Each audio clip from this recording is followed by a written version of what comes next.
Alors l'afflux, c'est 27 patients blessés par balle qui vont arriver de façon échelonnée, mais par vague. Une première vague assez rapide puisque nous avons été dans une situation assez singulière puisque la première fusillade a lieu dans l'environnement immédiat de l'hôpital puisque les deux restaurants-bars concernés sont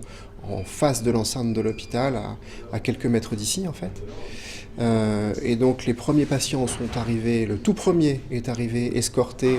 par des amis et des passants qui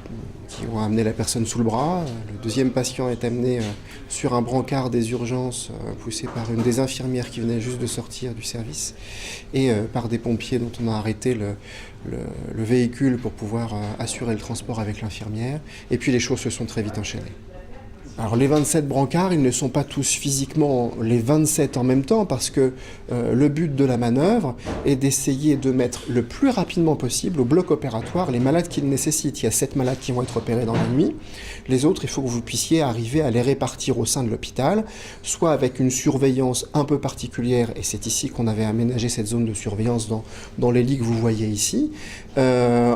pour pouvoir conserver des capacités d'accueil de nouveaux patients, puis après, pendant un petit laps de temps, pour faire un peu de triage à l'avant, à l'entrée de l'hôpital. L'un des enjeux majeurs dans cette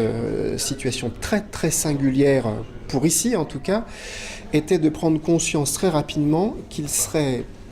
impossible, en tout cas pendant un laps de temps qu'on ne maîtrisait pas, de transférer un patient de cet hôpital vers un autre hôpital. Les moyens engagés, les impossibilités de circulation, tout ça a fait qu'il a fallu temporiser pour un certain nombre de patients, dont la destination la meilleure pourra être trouvée secondairement dans un hôpital qui prend en charge des blessures orthopédiques ou autres. Il a donc fallu sur place s'adapter et faire appel à des besoins chirurgicaux, donc avec des transferts de capacités chirurgicales humaines pour aider le bloc opératoire, plutôt que de transférer les patients dans un autre endroit parce que le patient n'était pas transférable.